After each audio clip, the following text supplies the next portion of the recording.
Hi, Amber, Blooms on the Hill. I'm surrounded by flowers today. I've got a harvest because I've got market tomorrow, so I'm going to Yarragon. Haven't been to market for a while, so finally I've got some dahlias. I'll show you. And amongst the usual mess, I've got mixed bucket of dahlias. I've got some scabiosa.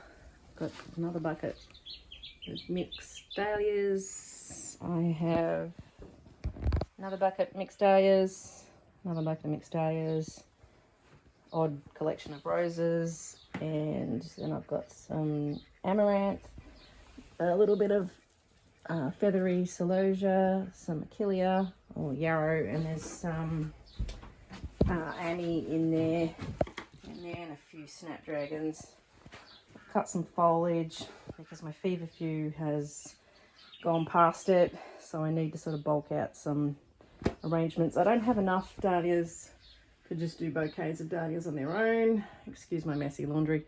So I'll be doing mixed posies or bouquets. So now I need to, what do I need to do? Oh, I've got to go through all my stuff, and which lives in the schoolroom. I'll take it in there. It's just kind of messy too.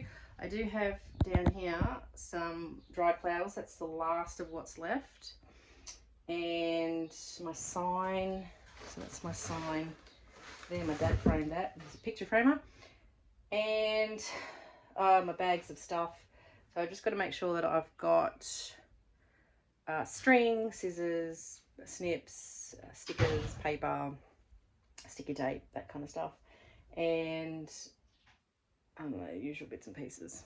So there we go. The thing I've been doing lately is I've hung up some dahlias, just trying to dry those. Small dahlias dry very small. Oh, that one's just come down. That one's a bit pathetic, so we'll just put that aside. The bigger ones, that's a bigger one here, they're a little bit better. Just see how they go. I think from my little experiments with drying these ones that bigger heads, so I'm actually thinking that some of the really big dinner plate dahlias like Cafe au Lait, Samoan Prince, Thelma Maud, which I can never put into bouquets because the heads are just too big. They might do better as dried ones, so I can use those ones up. So I've got my cup of tea.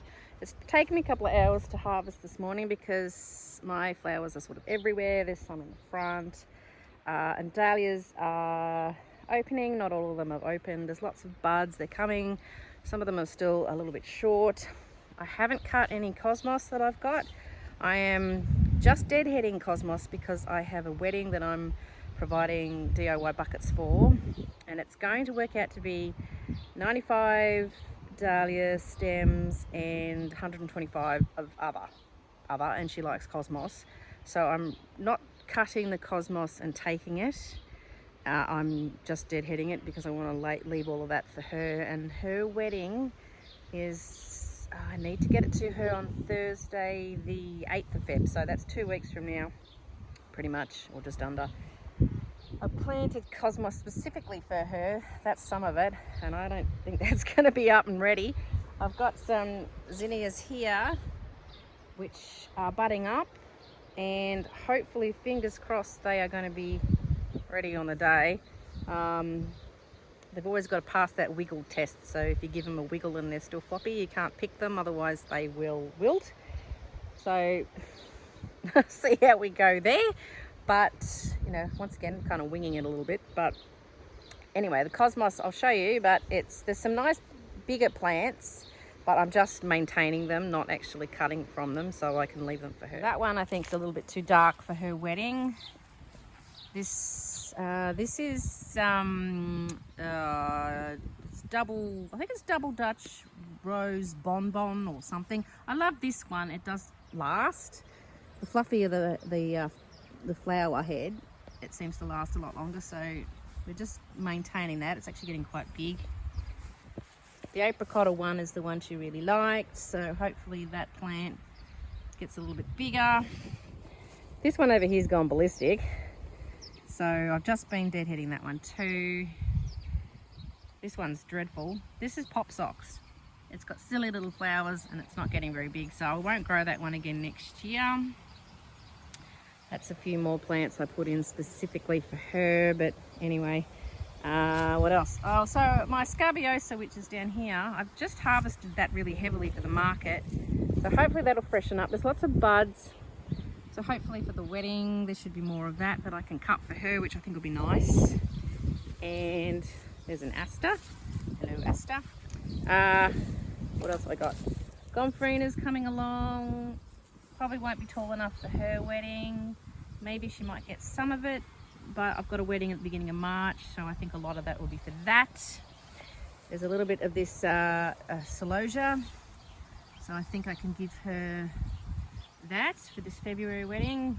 Maybe not some of these darker shades, but this light one would be all right. This amaranth will be no good for her, it's too dark. So here's the dahlias. They're going along quite well. Lots and lots of heads on this Corabelle heather. I've had lots more open up here. This is a nice one. Just zip around here. Hope this is not too wobbly for you while I'm walking. This is Darbro Highland. So that's a nice one. These anemone types aren't really good for cutting, but they are really cute. I've got Cafe au Lait. I love this red one. This is Hot Shot. It's such a nice red. Cafe au Lait started to open. So that's good. There's a few of those. So if there's any for that wedding for February, they'd be good too. So it's coming along, which is nice. It just sort of takes off. This is a good one here. Look at this. I have no idea. I think it's a Floralee one. I think it might be Jeanette. I'm not sure, but it was one I thought that I'd lost. So I had it as a mystery. I had a mystery tag attached to it. This is pretty. Oh, it's starting to rain again. It's been a funny day. Funny morning. I kept getting wet. This is pretty. Floralee Angostura, which does a pink like that, and then it also does a really orange. That's the same one. So that's a bit of fun too. I'll just take you down to my paddock. I'm gagging for a cup of tea. And just show you what's going on down here. It's coming, it's good. Finally, you can see over my shoulder, look at that. Yay, paddock. What I thought I'd do with just this video is just take you along to the market with me at Yarragon, which is about an hour from here. And my friend Megan, who has Emporium Botanica, that's her little business. She's going to have a stall there as well. And she sells little plants, so that's nice. So hopefully my stall is somewhat near hers. I'm doing Yarragon Market. I've done it a couple of times before. Once last season and once the season before, and both times I did really well. So sort of over $600 in sales, which is really good. The Yarragon Market falls the same day as the Murba North one. And Murba North I generally do over $300 in sales. So not classy to talk about money, I know, but I'm assuming that most people are really interested in whether they're getting into flower farming, do we do markets, that kind of thing. And for me, I've just got to go where the money is. And Murba North they seem to be quite excited about how many stalls they're getting and how big they're getting. And in the meantime, they just keep trying to shove more and more people in. And so for the stall holders, we're kind of ending up way out in the car park, and I keep ending up on the bitumen and not under the shade. And if you email these people directly, they don't get back to you, and not a fan. I just would like, I think, a market that actually worries about their stall holders more than how many people they're going to shove in there, because it just becomes unworkable for the stall holders. So no, I mean, Murba North is good. It is a good market. Like, they've got a lovely variety of things. It's a nice location. They've also upped their stall holder fee, so I wasn't happy about that either. I thought, I'm not selling enough there to warrant me paying a little bit more. So I guess it's you've got to weigh up. If you're going to do this, you've got to weigh up what's the best for you, because I've just spent 2 hours or so harvesting and I really don't have a huge amount to sell. So then I got to drive an hour, and I got to get up at stupid o'clock tomorrow morning. So yeah, let's weigh it up. Yeah. So here's the paddock. Dahlias. These were put in much later. These were left in, so you can see the difference. But these ones are coming along. I actually harvested one out of this middle row, which was actually the one I call Imogen Elsie, which was one I was a group of seed last year, and it's a brilliant one. These were left in too. These are Juliet's. A lot of these were left in, these bigger ones. These small ones down here weren't. Oh, these holes here, see that hole? And then there's another hole over here. We had the lady from Nutrien come last week and do some soil tests up on that hill face just dead in front of you there. And I said, can you come in and do some tests around where my dahlias are? So when these come out and we put anything down, I wouldn't mind putting whatever that this needs in this area. It's pretty good, it's pretty fertile, but you know, there's obviously things missing. So a lot of our paddocks hadn't had anything put on them. You can see our hills here are pretty green, and since we've been here we've put lime down a couple times, and we've put down fertilizer like across there the other side, where you can see that polytunnel thing there. You can, above that there, we've got a crazy guy that manages to drive his truck sideways on that hill. It's the most insane thing you've ever seen. This hill's brown here because we've cut that hay. So that's hay all lying down. So we're just waiting for that to be baled at the moment. He didn't do the top of that hill. But our paddocks are looking a lot better because they've been fertilised and had lime. They haven't had any for probably 50 years before we got here. As you can see the difference, this is a neighbour next door who doesn't do anything to his paddocks, and you can see the difference in what he's got. There's a lot of native grasses and it doesn't look as good. It's definitely needs some fertiliser and some fixing up, but yeah, just a little divergence there, but that's what we've been doing. And this is a whole bunch of cosmos. I love this cupcakey one, which will be great for this February wedding. So these are bigger ones that I actually wasn't going to put in here, and then I ended up putting them in. I'm so glad I did, because then I got booked for that February wedding.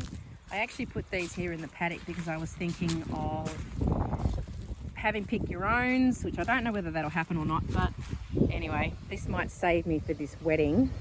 So I think I'm going to have enough cosmos for this particular bride. She really loves it. So go down and have a look at my bull. He's just down here. While we're on the way to see the bull, this row of dahlias was just left in. This is Joy Burkett. It's a nice one, but it does tend to droop the heads. So you can see there's some sort of floppy stems, and there's some other random coloured ones in here.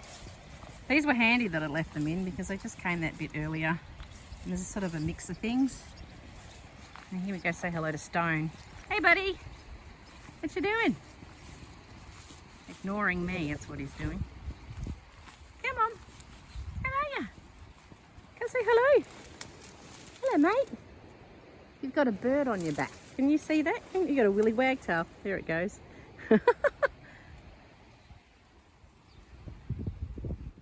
There we go, that's a Samoan prince. This is what I was thinking about drying, but these ones are always really short. Massive dinner plate size head, but they always are quite short plants, and then they have really short stems. They're a little bit useless really, but oh look, I've just found some statice. That sort of thing is floating around all over the place. It's handy finding things I can use for this wedding. Anyway, I love this as burgundy ball. Dahlias are the best flowers. They're so good. Anyway, what I might do... Ooh, nasty black cloud coming over. I might grab another bucket and harvest some of these. I've just found a few that look okay. I'm not too sure how many buckets I can take. I think I've got about 8 buckets at the moment, and I think 10 might be my limit because I have to take my husband's ute, which means I have to put everything in the cab, not the tub, because I don't have a cover. It's it's been a little bit of musical chairs with cars lately because my car that I normally use, which is an SUV, the tyres need replacing and we just haven't been able to do it. So that's undrivable at the moment. I do actually own a single cab ute with a tray, which has specifically been purchased for carting flowers around, but we've got to get a canopy for it. There is one out at my in-laws farm that we're going to try on it, see how that goes. But hubby's, he's been so busy and he's gone out there today, but he's had to take his ute to take a trailer load of lambs. So meanwhile, the grey ute has still not gone out to the farm to see about fitting this canopy on. So we'll get there. So I'm kind of limited in how many buckets I can pick, but I think if I just got those last days down there, that'll be good, that'll be fine. And then I'm going to sort through some of the tubers that I didn't plant this season, because there's a lot there that have sprouted and they could actually go in pots. So my friend Megan with her Emporium Botanica could plant them in pots and she could sell them herself. So yeah, she might as well have them, otherwise I'm just going to throw them on the compost pile, which is ridiculous. Okay, I'm back out here with my bucket in my paddock, just deadheading as I go. I'm cutting any more dahlias that are good to take to market, but anything that is too far blown, I'm cutting it a long stem. So deadheading is really, really important. You probably know this already, but your dahlias will keep blooming if you keep cutting them. So see, this one's okay to cut. I'm going to cut a really long stem, so I'll cut down to the next little junction where it meets the leaves. And I'll do that the same if I'm just deadheading a flower. So yeah, keep deadheading. A lot of these, particularly these Joy Burketts, because they open up fairly quickly. This one's actually not a bad one. It's got quite a good stem. But I'll see, as you can see here, them on the ground behind me as I just keep cutting them. So just keep deadheading. The more you cut, the more you get. If you let them go and then they go to seed, then the plant will start to shut down, because that is the plant's job. Its plant is to flower and the bees come and pollinate it, and once they've done that job, then the seed, which has been fertilized, will it'll just continue to create the seed. Like the flower's been fertilized and it will create a seed, so it will then start to die, the whole plant, so you'll lose the plant. You don't want it to do that too early, so you just want to keep cutting those flowers. Yeah, you also, you know, you have to put them in the house, and so be it. So this one, I'm going to cut a nice long stem and I'm going to cut down to here. Okay, and then there's more shoots coming off that side. And the longer the stems you cut, it encourages the plant to grow more long stems and more usable stems. So don't just cut short. Don't go, oh my goodness, there's a bud, I don't want to lose the bud, I'll just cut this little short stem, because then what's going to happen is it's just going to keep producing flowers on little stems, and they're useless unless you want them for bud vases, which is nice, but not for bouquets. Here's a really good example of a seed head. So this is just a little single variety that got left in the paddock. This is a new bud. So the new buds are round, little balls, B for bud, B for ball. And the seed heads, they're a very distinctly different pointy shape like that. So that's just a new fleshy, dry, wet one. It's all wet. That'll dry off. If I just left it there, that would just dry off and die off. The seed would start forming in there, and then if I just left all of that, then the plant would just die off pretty quickly. That's a really cute little one. Unfortunately, the single petal varieties don't really cut well. They lose their petals really quickly, and that would be because the flower's been pollinated, because that's easy to get to the center there. Once the flower is pollinated, it starts to die, so the petals will start to drop off. So if you get well, this one's probably been pollinated because the center's showing, but a lot of your dahlias where the center's hard to see or hard to get to for the bee, like for example these ball ones, last longer because the bee can't get in there to the pollen. So if you cut your dahlias and think, oh yeah, these nice tight ones last longer, it's because the pollen hasn't been touched by the bee because it can't get to it. And yeah, and they'll just last. But once they're pollinated, then they'll drop their petals because they've done their job. Right, managed to get another whole bucket of dahlias. So that's good. So I think that makes 9 buckets of stuff to take, which to be honest, would probably be on a really good day about the amount I would sell anyway. Often I go with, when I have full dahlias going, maybe 20 buckets or 22 buckets. I never sell all of that. So anyway, it's a bit discouraging when you come home with things, but it's kind of better to have a bit much than not enough. You just can never tell. You can never, and see, like today is crazy windy. Hopefully it's not like that tomorrow, because there's nothing worse at a farmer's market, trying to hold your marquee down. And yeah, rain is one thing, but wind is something else entirely altogether. So hopefully it settles down. So I'm actually going to finish up now because this will get a bit long-winded. So today is just been a little bit of a run around with how I get ready for a market. It's fairly convoluted, but I've got my buckets of flowers. They'll just sit here until tomorrow morning, so I'll load them up first thing. And normally I would be loading up the back of my car with the tables and marquee and all the other sort of admin type things, wrapping paper and all that kind of stuff. But I'm going in my husband's ute, as I said, so he's got that now. I'll have to get him to come home and take the stock crate off the back. Hopefully he'll be in the mood to do it, because I won't be able to do it in the morning. So yeah, I'll just have to load up later on today and get things organised.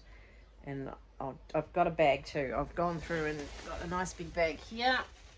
Oh, gumboots. I've got a nice big bag of tubers to give to my friend, so she can pot those up and hopefully they'll sprout a little bit and she can grow them as little potted dahlia plants. So I will see you part 2 of this video, which will be tomorrow, nice and early. And we'll go off to the Yarragon market and I'll just give you a quick rundown of what I do over there. I'll see you then. Bye.